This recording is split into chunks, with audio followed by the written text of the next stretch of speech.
Hey guys, in this video I want to share with you how to clean door jambs as fast as possible by not cleaning them all the way. So this door jamb represents a really common scenario. It's black, it's got a bunch of dirt on it because this car is not detailed on a regular basis, and all I'm using is a detailing brush and my Meguiar's wheel and tire cleaner diluted about 5 or 10 to 1. I like that on door jambs because it's really, really safe. The reason why I say you don't have to clean door jambs all the way is because I'm going to use my pressurized pump sprayer to spray this door jamb down completely, and I'm going to really soak it in cleaner. That's step number 1. I want to make sure I use a ton of cleaner. Step number 2 though is when I come in with my detailing brush like this, I'm not gonna sit here and make sure I touch every single part of the door jamb and I get in every single crack and crevice. I'm gonna take this as fast as I can, just like this, to spread it around the major area, and I'm already done with this entire side. The reason for that is because door jambs don't have a lot of dirt and grease and grime that tend to stick. This is an area that actually comes off pretty easily, kind of like engine detailing. And so because of that, I'm gonna use my detailing brush to get in just like this, and then when I rinse it off, I'm gonna be more focused and try to actually use the pressure from the hose to push some of that dirt off. The second reason why you don't want to clean a door jamb all the way, when I'm detailing out the inner part, kind of where all these hinges are that attach the door to the body of the car, there's a lot of inbuilt grease that's put in here so that the hinges can open and close without a bunch of, metal on metal scraping. So when I come in here, I'm hitting the major areas here to knock off the dirt, but I'm not sitting here scrubbing like crazy because I don't want to scrub off some of that grease that's around these hinges. So around the hinges, I tend to be pretty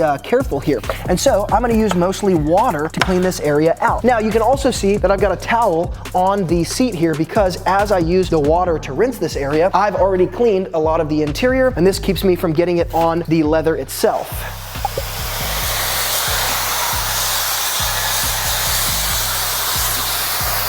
Now lastly, I don't clean door jambs all the way, quote unquote, because number 1, like I explained, it's not necessary. Number 2, when you're cleaning the hinges, you want some of that grease. But number 3, no matter how clean I clean this door jamb on this black car that's never detailed, when this water dries, you're gonna see a ton of swirls, a ton of scratches on the door jamb area. That's because the door opens and closes with a bunch of dirt on it. Now, what I can do when the inner part here dries with all of the hinges, you're never gonna get it clean enough where it actually looks shiny and looks really good. So on this area here, after it's done drying, and I use deionized water to spray this because then I don't have to dry it, I can just let it air dry and I don't get any water spots, I can use P&S no rub coating. There are other aerosol can dressings like this that kind of really atomize the product and put it really evenly on the area. This will blacken up this area and provide a very mild layer of protection. So when I'm winterizing the car, a lot of times I'll take this after I've cleaned the door jamb and I'll spray it on the inside, makes it really glossy, blackens up the rubber. It keeps me from seeing some of the surface dirt that I might have to get in here and spend a bunch of time trying to pull out, from being able to see that. And it's just a really easy way to, again, protect and get that visual appeal that I want. So there's how I clean door jambs in like 3 minutes or less. If you want any of the products or tools that I talked about in this video, check them out in the YouTube description box below. And as always, guys, thanks so much for being involved. And from Luke here at Wilson Auto Detailing, remember, a great